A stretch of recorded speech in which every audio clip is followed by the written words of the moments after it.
I'm here. Yep, I'm here. I'm alive. Well, they tell me I'm alive. I'm not really sure about that. I'm late, but what can I tell you? I wish people happy birthday 2 or 3 days later. That makes me special because I'm the only one doing it on that day. I don't have to worry about competing notices or anything like that. You see, I'm just, that's me. I'm special. All right. We were talking about the fact that I don't believe that the 2026 election is going to happen because I think that's why all these ICE agents are going around the country causing problems. Some of them actually worked or were convicted on January 6th. That they're now working for ICE in some capacity. It doesn't tell the articles don't tell me what capacity they are with ICE, but and what you have is you have Trump's they're not so secret, but Trump's Gestapo agents running around the country trying to shut people up. At the moment, they use immigrants as the target because it's easier to get support and funding for that than it is to get support and funding right now for running down individuals that disagree with him, which is next on the agenda. Um, Look, America's democracy. If I'm reading these articles and people are coming up with the same idea, expounding on my idea that democracy's been dead for a long time. They're going around getting their leadership from the oligarchs that like Russia does. Putin's not really in control. These people that are in because Putin doesn't. Putin knows. Putin's smarter than Trump. Putin knows what's going to happen. Okay, uh, he's willing to accept the division of the world. All right, Trump isn't. Trump wants it all. And he wants to be the emperor of Earth. That'll never happen. He can't even be emperor of Mars because Musk's got that one sewed up already. So it's we actually have to hope where Musk is concerned and Mars and whatnot that there are no other habitable planets in the universe, that there are no intelligent species out there, because if there are, they have two choices: they just ignore us and hope we go away and keep as far away as they possibly can from us, or destroy us, because that's just the way we are. We're a destructive country. Look at the what's on this planet. Human beings are the only species other than the shark that kills for sport. No other species kills for sport. They may kill their own kind, but it's not for sport, it's for defense or food. Okay? We're the only species that kills for sport. Put trophies up on the wall. Um, Sorry, in my youth, I was one of those people that did that, and I've been sorry for it ever since. I think I'm probably paying for it in some manner, shape, or form now. So, I don't. I very sorry I was involved in that stuff. Um, it just was sort of instinctive. I was good at it, and that's just a problem because animals love me. They trust me. And I've been able to win back a lot of that trust from various breeds of animals and whatnot. And I don't know whether they still look at me and sense that there's something there. You know, um, I hope not. I hope they sense that I'm a fair and honest guy now. So anyhow, uh, you know, what can I say? But you have my friends are like this. A lot of the people I talk to on the internet are like this. They say, well, we'll just, the midterms are coming, the midterms are coming, we'll get rid of Trump, we'll get rid of Trump. One of my friends is starting to say, a couple of them are starting to say, we'll get rid of Trump and his administration. But there's more to it than that. Okay?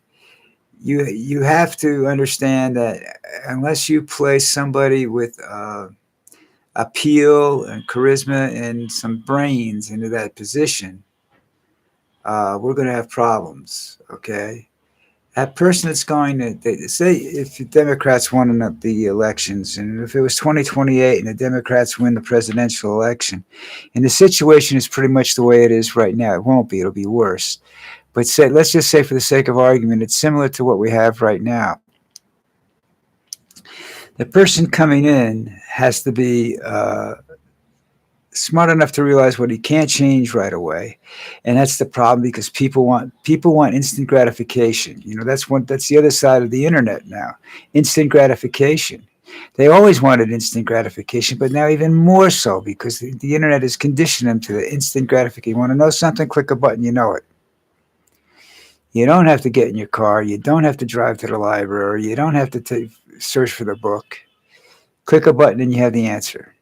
Okay, and so people believe they can click a button and they can get a solution to their problems, and that's not the way the world works. Unfortunately, uh, this thing that's going on with Trump has been in the works for a long, long time. When he came out of that administration in 2020, they were already preparing,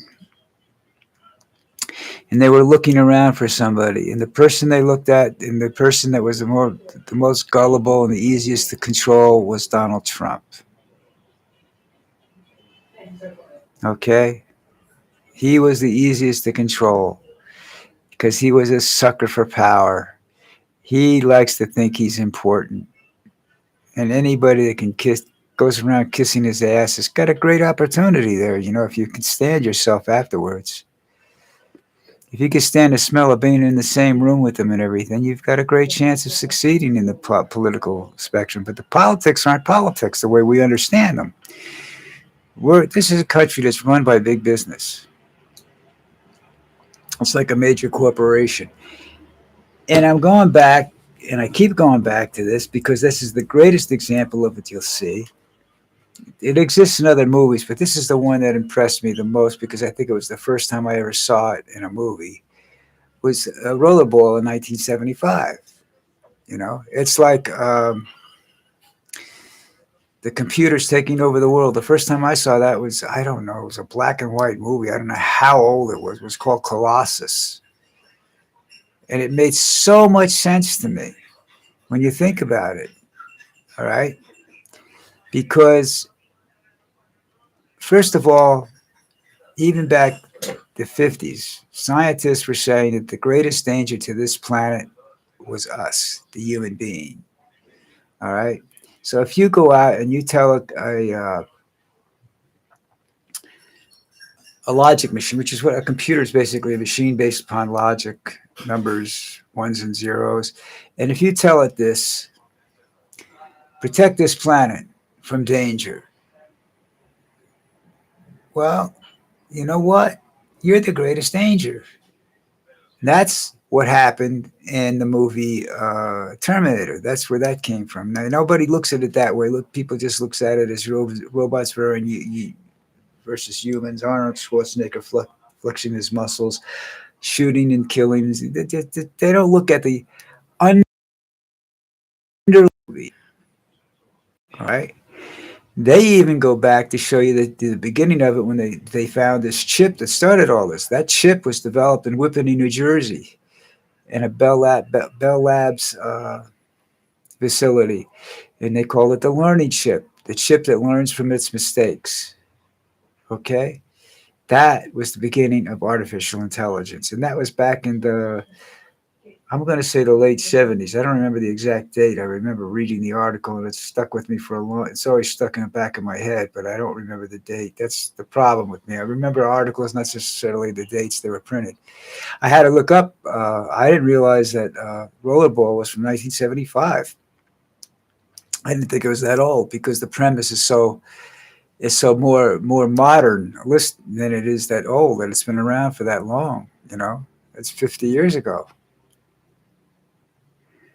That's how long these people that have been thinking about this have been. They've probably been thinking about it longer than that. I mean, it's existed. It was the old imperialism, royalty, kingship. That's where that comes from. Uh, we divide the world up, and you know we make our money by selling each other the spoils of our spoils. Kind of makes sense, but it's not a comfortable way for a human being to live. It's good for the so-called smart people, rich people. And I believe in rollerball. They live someplace. They don't even live on this planet. I think they live on the moon in luxury. So that's the other side of it. Um, this planet is going to become inhabitable in the next 50 years at our present rate of consumption. Like I told you, there were articles I read before we came down here, uh, a while before we came down here. And at that time, it was an article in Rolling Stone written by some rogue, what was he, physicist or I don't know what he was. He was very smart, though. And I read the article, and the article made tremendous sense. But peak oil production, okay, which a lot of countries have already reached already, okay? And Trump's people in some sense understand this. And what's going to happen is that there's no more oil, okay? Now, some people understood that and decided they could be very, very conservative about the use of oil. Trump is not conservative. He wants big engines in cars. He wants pollution. He doesn't care. He wants money and what he believes to be power. And if these idiots that are running some of these companies are going to give him the money and the power, he's going to let them do whatever the hell they want to. But the point of that story, the story that I'm talking about that first appeared in Rolling Stone magazine, it was a repetition of some scientific journalist guy had written, is that roughly 38 years from that point in time, we'd reach peak oil, and we would basically be on the downside of production and ability to create using oil as a basis. And oil is a lubricant. Okay, oil just doesn't power cars. Oil is responsible for every piece of machinery we have. Okay, even making synthetic oil, you need oil.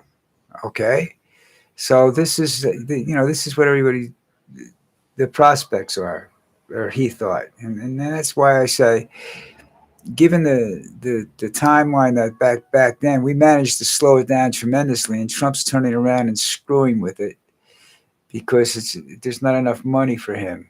Okay, he doesn't like wind power. China is the largest producer of wind power and electricity in the world. I don't know, they power their country with wind and solar because they understand it. So do the Saudis. The Saudis are trying to become something else other than an oil conglomerate. All right, because they understand that there's not an people believe that oil is around for that there's enough oil forever. All right, and there isn't. And those that know that there isn't don't give a shit. They're going to use what there is there now because they want money now. They don't even care about leaving money for their families, you know, unless you're Musk who's planning on taking his families off planet, you know, and destroy another planet. And if, like I said, this could have already happened, and that's why these some of these planets that we look at that might be habitable are uninhabitable right at the moment because nobody's living there, and everything says that they didn't. That if there were people there, they disappeared completely. That's happened on this planet already. Native tribes over the millions of years have and peoples have vanished completely.